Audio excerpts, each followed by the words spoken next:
Bismillahirrahmanirrahim. Alhamdulillah rabbil alamin hamdan katsiran thayyiban mubarakan fih kama yuhibbu rabbuna wa yardah.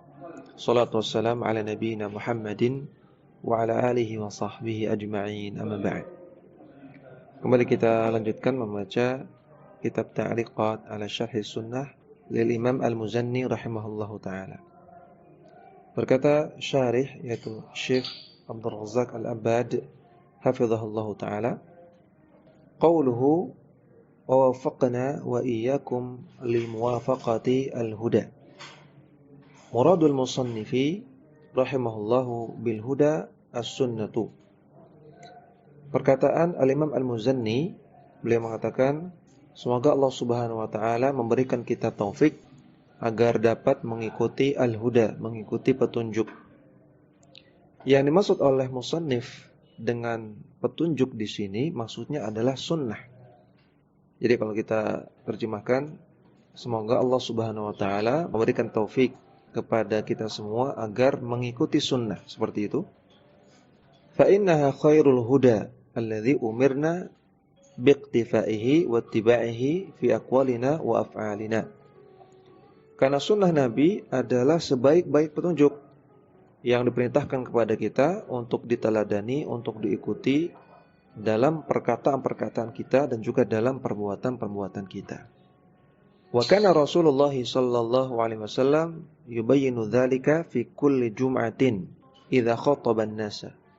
Dan Rasulullah sallallahu alaihi wasallam menjelaskan tentang hal itu, tentang wajibnya mengikuti sunnah dan meninggalkan bid'ah di setiap salat Jumat, ketika beliau berkhutbah kepada orang-orang. Fayaqulu, beliau Rasulullah sallallahu alaihi wasallam bersabda, amma ba'du fa inna khairal hadithi kitabullah. Amma ba'du, sesungguhnya sebaik-baik perkataan adalah kitabullah. Wa khairal huda huda Muhammadin sallallahu alaihi wasallam. Dan sebaik-baik petunjuk adalah petunjuk Muhammad sallallahu alaihi wasallam. Wa syarrul umuri muhdatsatuha, dan seburuk-buruk perkara adalah yang diada-adakan dalam agama. Wa kullu bid'atin dhalalah, dan setiap kebid'ahan adalah kesesatan. Hadis sahih riwayat Muslim. Maka perhatikan di sini disebutkan oleh Syekh Abdul Razzaq bahwasanya ini Nabi selalu ucapkan setiap khutbah Jumat. Bukan sekali dua kali Nabi ucapkan, tapi setiap khutbah Jumat, berarti sering sekali. Maka sangat-sangat sering sekali Nabi mengingatkan para sahabatnya untuk mengikuti sunnah beliau dan untuk menjauhi bid'ah. Maka demikian juga hendaknya para da'i, para ulama, para ustadz, hendaknya memperingatkan orang untuk menjauhi bid'ah dan mengikuti sunnah adalah perkara yang harusnya sering disampaikan, bukan jarang-jarang. Wa qala aidan alaihi salatu wassalam, demikian juga Nabi sallallahu alaihi wasallam bersabda dalam hadis yang lain. Beliau bersabda, "Ma min nabiyyin ba'athahu Allahu fi ummatin qabli." Tidak ada satu nabi pun yang diutus oleh Allah kepada umat sebelumku. Illa kana lahu min ummatihi hawariyuna wa ashabun. Kecuali mereka pasti memiliki hawariyun wa ashab, memiliki sahabat-sahabat, memiliki pengikut dari kalangan umatnya. Ya'khuduna bi sunnatihi, yang para pengikut Nabi tersebut mereka mengikuti sunnah nabinya. Wa yataqayyaduna bi amrihi, dan mereka komitmen untuk menjalankan perintah dari nabinya. Tsumma innaha takhlufu min ba'dihim khulufun.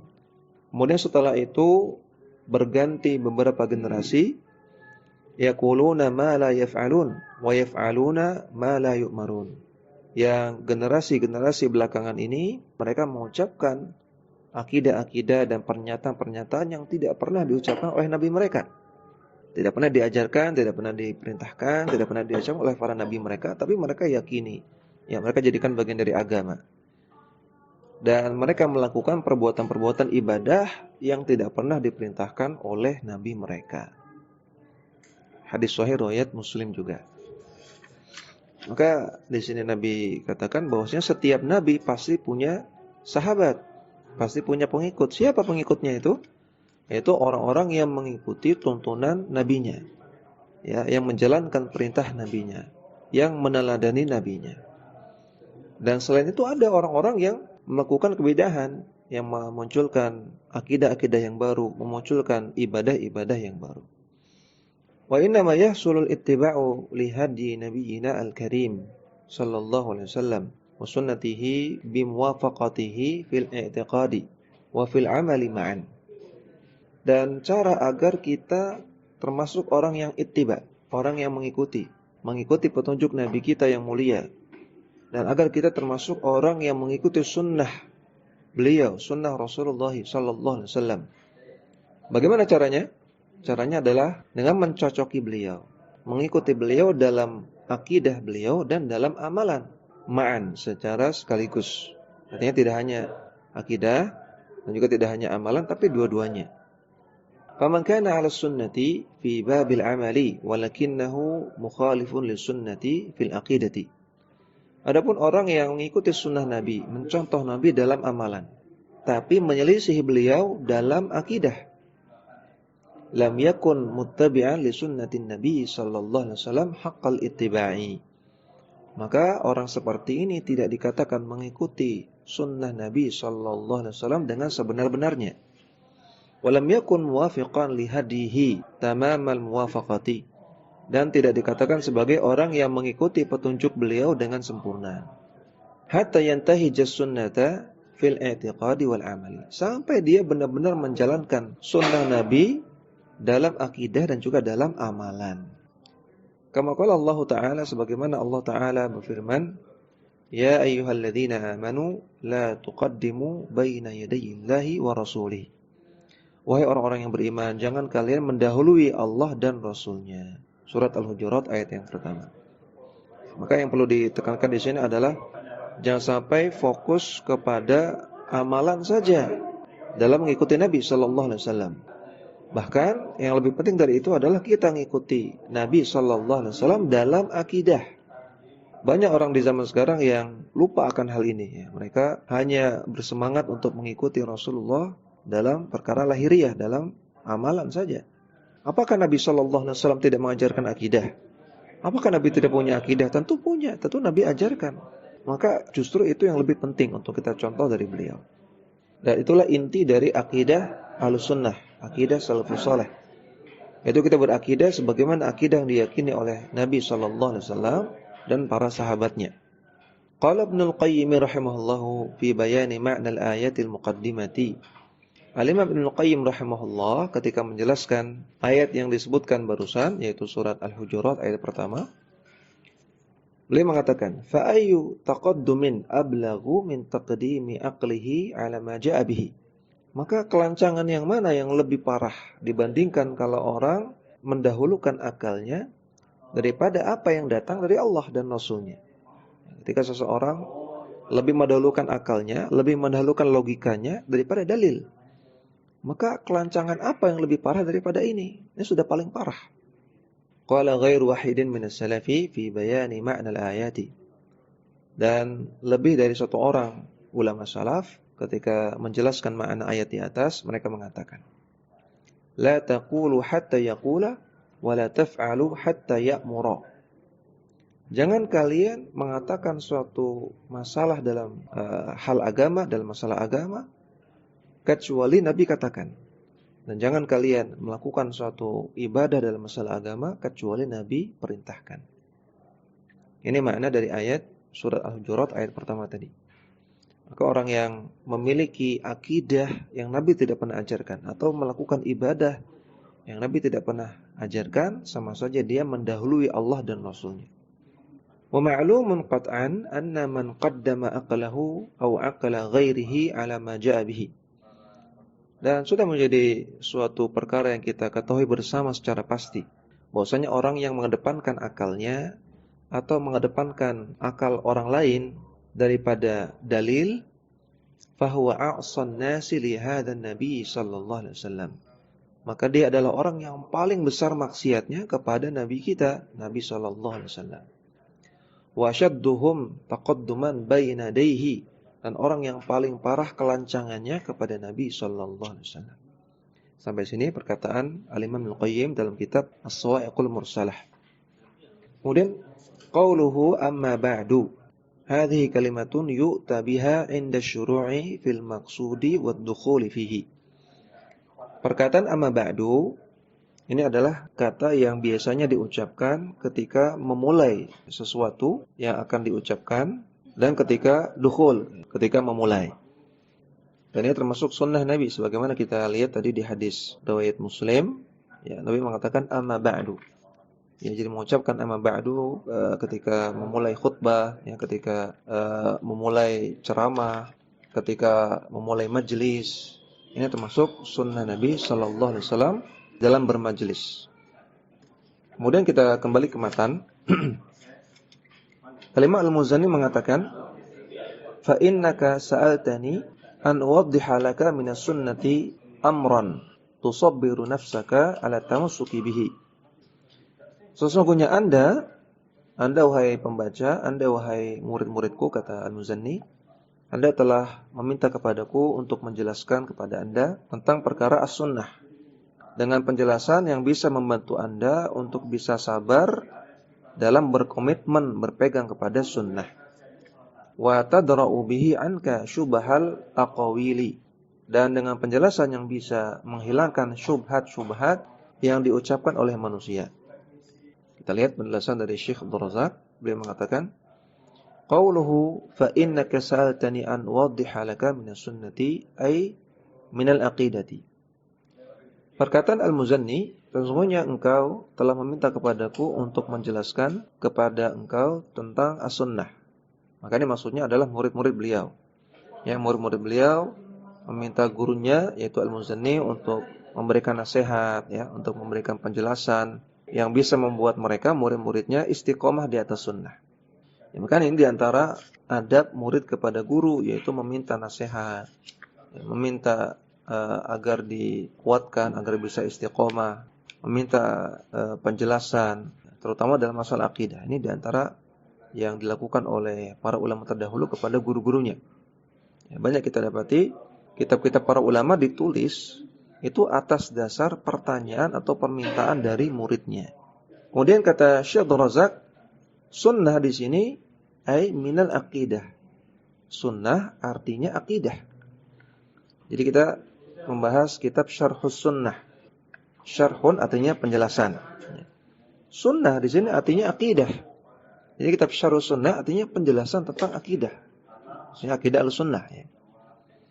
Fa innal ulama'a yutliquna 'ala al-kutubil musannafati fil i'tiqadi wa usulid dini as-sunnata. Karena para ulama mereka memutlakkan untuk kitab-kitab yang ditulis dalam masalah akidah dan juga dalam masalah usuluddin, masalah landasan agama, mereka mutlakkan, mereka labeli, mereka namai dengan istilah as-sunnah. Nah, jadi diantara makna as-sunnah artinya akidah, artinya akidah al-sunnah gitu ya. Sunnah itu akidah al-sunnah. Nah, jadi kalau ada istilah ustadz sunnah, artinya ustadz yang mengajarkan akidah al-sunnah. Pondok sunnah artinya pondok pesantren yang mengajarkan akidah al-sunnah, seperti itu. Walaupun memang makna sunnah sebagaimana para santri yang sudah belajar kitab usul sunnah, ya, sudah dijelaskan di sana bahwasanya sunnah artinya semua yang dinisbatkan kepada Nabi sallallahu alaihi wasallam baik berupa perkataan, perbuatan atau persetujuan. Nah, ini definisi sunnah. Perkataan Nabi, perbuatan Nabi, gerak-gerik Nabi, kebiasaan Nabi atau persetujuan Nabi terhadap perbuatan para sahabat, maka itu semua disebut dengan sunnah Nabi. Ini makna default, makna asal dari sunnah. Nah, tapi terkadang para ulama memaksudkan sunnah itu maksudnya adalah akidah, akidah al-sunnah. Maka jangan heran ya kalau ada judul kitab Syarhus Sunnah, Usulus Sunnah, ya, kemudian ada kitab As-Sunnah juga. Ini maksudnya kitab-kitab tentang akidah. Wa min dzalika Kitabus Sunnati li Ibni Abi Asim rahimahullahu. Di antara kitab tersebut adalah kitab As-Sunnah karya Ibnu Abi Asim rahimahullah. Wa Sunnati li Abdillah ibni Al-Imami Ahmad rahimahullahu taala.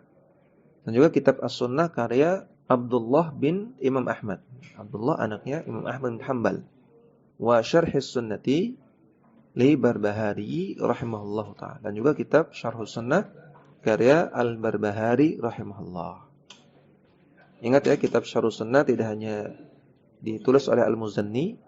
Ya, ada beberapa kitab yang sama judulnya, yaitu Syarhus Sunnah, di antaranya ini Syarhus Sunnah karya Al-Barbahari. Wa Sharihus Sunnati li Ibnu Jaririn At-Tabari rahimahullahu. Dan juga kitab Sharihus Sunnah karya Ibnu Jarir At-Tabari, penulis kitab tafsir At-Tabari. Nah, ini beberapa kitab para ulama yang judulnya ada kata-kata As-Sunnah. As-Sunnah di situ artinya adalah akidah. Wa tusamma al-kutubul musannafatu fi usulid dini aidan al-aqidatu aw al-i'tiqadu. Demikian juga kitab-kitab para ulama yang ditulis dalam masalah akidah, dalam masalah usuluddin, terkadang juga dikasih nama al-aqidah. Ya, seperti al-aqidah al-wasithiyah, seperti al-aqidah at-tahawiyah. Atau dikasih nama al-i'tiqad, seperti i'tiqad a'immatul hadits karya As-Sabuni.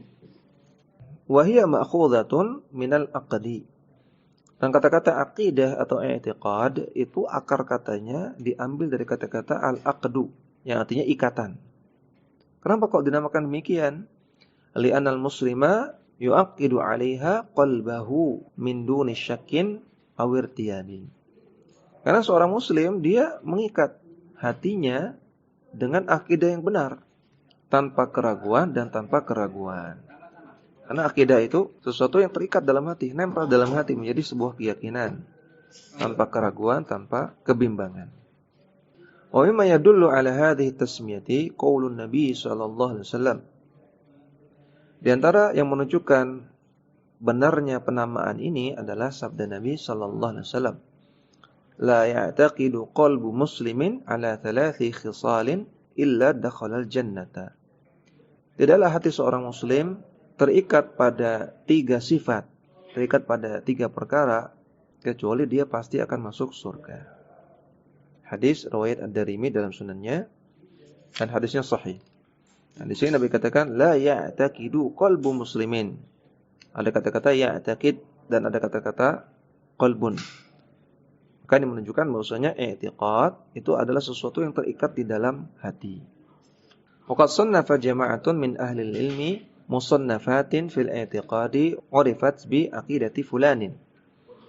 Dan sejumlah ulama telah menulis kitab dalam masalah akidah, kemudian dikasih nama akidah fulan, akidah alan, seperti akidah Tahawiyah karya Tahawi, akidah Safariniyah karya Safarini. Bi'tibari annahu jama'aha. Dinamakan demikian karena si fulan itulah yang menuliskannya. Warattabaha, dan menyusunnya, wa jama'a adillataha, dan mengumpulkan dalil-dalilnya. Wa amana biha, dan mengimaninya. Bi khilafi aqaidi ahli bid'ah indama tudhafu ilaihim, yang mereka menentang atau menyelisihi akidah-akidah ahli bid'ah yang dinisbatkan kepada mereka. Fa bi'tibari annahum ikhtara'uha wa ansha'uha. Atau bisa juga kenapa disebut akidah fulan, akidah Tahawi, akidah Safarini? Penamaan ini dilihat dari sisi bahwasanya mereka lah yang membuat kitab tersebut dan mereka lah yang ansha'u, mereka yang menyusun. Qala Syekhul Islami rahimahullahu. Syekhul Islam Ibnu Taimiyah rahimahullah mengatakan, "Laisal i'tiqadu li." Akidah yang saya jelaskan ini bukan buatan saya, bukan dari saya. Wala liman huwa akbaru minni, dan bukan dari orang-orang sebelum saya yang lebih mulia. Balil i'tiqadu yu'khadhu 'anillahi subhanahu wa ta'ala wa rasulih sallallahu alaihi wasallam. Namun akidah yang saya jelaskan ini bersumber dari Allah Subhanahu wa taala dan juga dari Rasulnya sallallahu alaihi wasallam, wa ma ajma'a 'alaihi salaful ummati, dan juga yang disepakati oleh salaful ummah, yaitu salafus saleh. Ini beliau katakan dalam kitab Majmu' al-Fatawa. Jadi akidah Tahawiyah, akidah Safariniyah, ya, akidah Wasithiyah, kitab-kitab akidah itu bukan berarti akidah itu baru dibuat oleh para imam-imam tersebut, para ulama tersebut, bukan. Mereka hanya menjelaskan berdasarkan dalil Al-Quran dan Sunnah dan juga penjelasan para ulama salaf. Dan perlu diketahui para santri sekalian, rahimani wa rahimakumullah, poin-poin akidah yang disebutkan di dalam kitab-kitab akidah, termasuk dalam kitab ini Syarh Sunnah Al-Muzanni, kemudian Syarh Sunnah Al-Barbahari, Aqidah Wasithiyah, Aqidah Thahawiyah, Lum'atul I'tiqad, dan kitab-kitab semisalnya, poin-poin tersebut adalah poin-poin yang dalilnya mutawatirah, dalilnya banyak sekali. Ya, tentang wajibnya mengikuti sahabat, mengikuti salaf, wajibnya menetapkan nama dan sifat Allah, wajibnya mendahulukan dalil daripada akal, wajibnya mengimani hari akhir, wajibnya mengimani peristiwa-peristiwa di akhirat, wajibnya taat kepada ulil amri, dan seterusnya. Itu semua poin-poin yang didasari di atas dalil yang sangat banyak sekali, bukan hanya 1-2 dalil. Sangat banyak sampai mencapai mutawatirah dan disepakati oleh salafus saleh. Jadi mereka hanya mengumpulkan saja dan meringkas. Para ulama bukan bikin akidah baru, bukan. Mereka hanya mengumpulkan, menjelaskan dari apa yang telah disepakati oleh para salafus saleh. Berbeda dengan akidah-akidah Ahlul-Bid'ah yang mereka bikin sendiri akidah itu. Mereka yang munculkan, mereka yang menginovasi. Tidak pernah diyakini oleh Nabi, tidak pernah diyakini oleh para sahabat, tidak pernah diyakini oleh para tabi'in, tabi'ut tabi'in, tidak pernah diyakini oleh imam yang 4. Tapi mereka bikin sendiri akidah itu. Mereka yang menginovasi, mereka yang mengada-adakan. Inilah perbedaan antara akidah Ahlussunnah dengan akidah-akidah yang lain. Kemudian qauluhu amran tusabbiru nafsaka ala tamassuki bihi. Al-Muzanni mengatakan, Anda minta penjelasan tentang bagaimana bisa bersabar untuk bisa berkomitmen terhadap sunnah Nabi. Ambara musannifu rahimahullahu biqaulihi tusabbiru liyubayyina anna al-'abda al-muslima fi khidami talatumil fitani. Beliau Al-Muzanni menggunakan istilah seperti ini, menggunakan ungkapan demikian, yaitu tusabbir, membuat sabar. Bagaimana caranya supaya kita bisa sabar berpegang pada sunnah? Untuk menjelaskan kepada kita bahwasanya seorang muslim, terutama di zaman sekarang, dia berada di medan fitnah. Fitnah artinya kesesatan. Fitnah artinya penyimpangan. Ya, beda antara fitnah dalam bahasa Indonesia dengan fitnah dalam bahasa Arab. Fitnah dalam bahasa Indonesia artinya tuduhan palsu, tuduhan bohong. Kalau dalam bahasa Arab, fitnah punya beberapa makna. Di antara maknanya adalah kesesatan. Ya, di antara maknanya adalah penyimpangan, kesyirikan. Nah, kita ini berada di medan kesesatan. Artinya kita banyak diliputi, kita banyak dikepung dari depan, belakang, kanan, kiri dengan kesesatan. Wa kathrati syubuhati wasyururi. Dan merajalelanya syubhat dan keburukan-keburukan. Ahwaju ma yakunu lil sabri ala hadzal dini was sunnati, sehingga kita lebih butuh lagi untuk bisa bersabar dalam menjalankan agama ini dan juga dalam berpegang kepada sunnah Nabi sallallahu alaihi wasallam. Wa innama yatahassalu hadza tasabburu bi fi'lil asbabil mu'inati alaihi. Dan kesabaran ini, kesabaran dalam menjalankan agama, dalam berpegang pada sunnah Nabi, hanya bisa didapatkan dengan melakukan sebab-sebabnya yang membantu kita untuk mendapatkannya. Jadi istiqomah di atas sunnah, kokoh, sabat di atas sunnah itu tidak terjadi dengan ujuk-ujuknya, tidak terjadi dengan seketika. Tidak bisa didapatkan dengan mudah, tidak bisa didapatkan dengan begitu saja, semudah membalik telapak tangan. Tapi harus melaksanakan sebab-sebabnya, harus ada usaha. Wa fi muqaddimati hadhihi al-asbabi amrani. Dan di antara sebab yang terbesar agar bisa demikian adalah 2 perkara. Al-amrul awwalu, yang pertama, du'aullahi azza wa jalla wa ilhahu alaihi bitaufiqi wal ismati minal fitani. Banyak-banyak berdoa kepada Allah azza wa jalla dan memelas kepada Allah azza wa jalla, meminta taufik darinya dan minta penjagaan dari fitnah-fitnah. Wa su'aluhu ats-tsabata 'ala ad-dini was sunnati. Dan banyak-banyak minta kepada Allah agar menjadi orang yang kokoh menjadi orang yang istiqomah, berpegang pada agama dan berpegang pada sunnah Nabi sallallahu alaihi wasallam. Walihada kana aktsaru du'a'in nabiyina al-karimi sallallahu alaihi wasallam. Oleh karena itu, doa yang paling banyak diucapkan oleh Nabi kita yang mulia sallallahu alaihi wasallam adalah ya muqallibal qulubi tsabbit qalbi ala dinika. Wahai zat yang membolak-balik hati, kokohkanlah hatiku, tetapkanlah hatiku pada agamamu. Faqalat ummul mu'minina Ummu Salamah radhiyallahu taala anha. Ummul Mukminin Ummu Salamah, istri Nabi sallallahu alaihi wasallam radhiyallahu taala anha, beliau mengatakan, "Ya Rasulullah, awa innal quluba la tataqallabu?" Wahai Rasulullah, apakah benar bahwasanya hati itu akan berbolak-balik? Faqala sallallahu alaihi wasallam, maka Nabi menjawab, "Na'am, iya. Innal quluba baina usbu'aini min asabi'ir rahmani." Sesungguhnya hati manusia itu berada di antara dua jari jemari Allah. Ar-Rahman artinya Allah. Yuqallibuha kaifa yasha'u, yang Allah akan bolak-balikan sesuai dengan kehendaknya. Fa in sya'allahu azza wa jalla aqamahu wa in sya'allahu azaghahu. Ketika Allah kehendaki, maka hati itu bisa lurus, bisa istiqamah. Dan ketika Allah kehendaki, hati itu bisa azagha, bisa menyimpang, bisa sesat. Nas'alullah salamah wal afiyah. Hadis riwayat Imam Ahmad dalam musnadnya, At-Tirmidzi dalam sunannya, disahihkan oleh Syekh Al-Albani rahimahullah.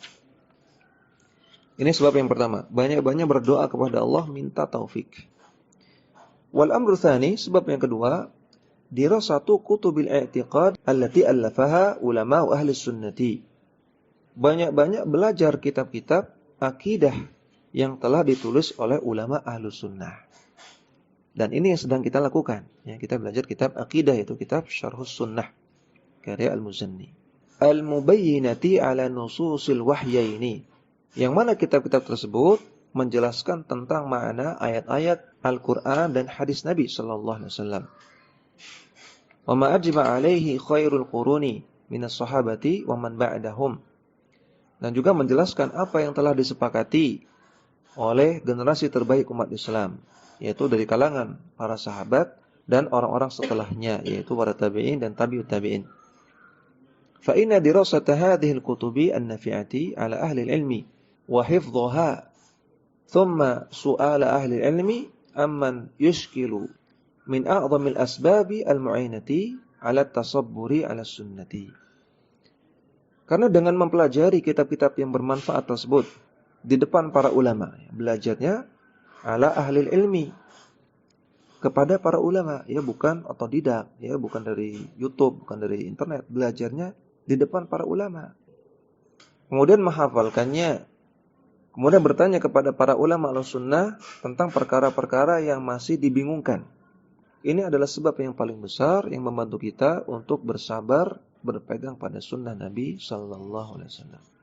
Qauluhu wa tadra'u bihi anka syubhal aqwili. Kemudian Al-Muzanni mengatakan, dan Anda meminta penjelasan yang bisa menghilangkan syubhat-syubhat dari aqwil, dari perkataan-perkataan yang tersebar di masyarakat.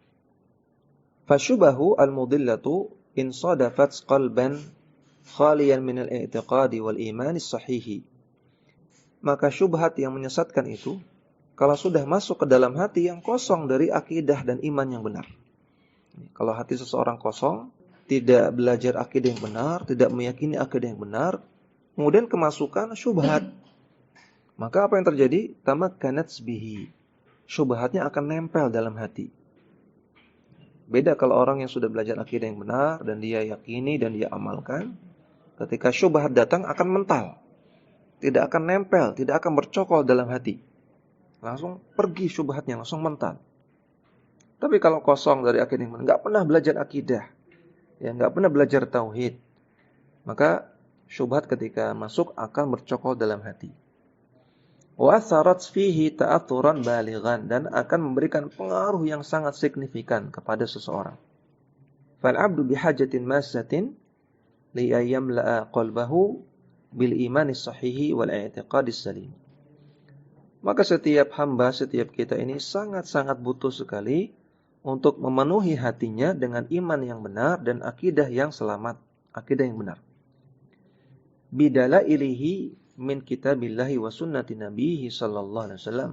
Lengkap dengan dalil-dalilnya dari Al-Qur'an dan sunnah nabinya sallallahu alaihi wasallam. Liyahfadha dinahu min syubahil aqwili. Agar dia bisa menjaga agamanya dari syubhat-syubhat orang yang suka membuat perkataan-perkataan dusta dalam masalah akidah. Wa bid'aiz zaighina, dan agar selamat dari bid'ah-bid'ah yang disebarkan oleh orang-orang yang menyimpang. Wa taqaddama anna min ahammi ma yu'inu ala dzalika hifdha hadhihi al-ikhtasarat fil i'tiqadi wa dirasataha. Dan sudah kita jelaskan tadi bahwasanya di antara sebab yang paling penting yang membantu kita untuk bisa menjaga agama kita, menjaga akidah kita adalah hifdha hadhil mukhtasarat, menghafalkan kitab-kitab ringkas dalam masalah akidah dan juga mempelajarinya. Ini yang bisa kita baca pada kesempatan kali ini, mudah-mudahan bermanfaat. Wassallallahu ala nabiyina Muhammadin wa ala alihi wa sahbihi wasallam.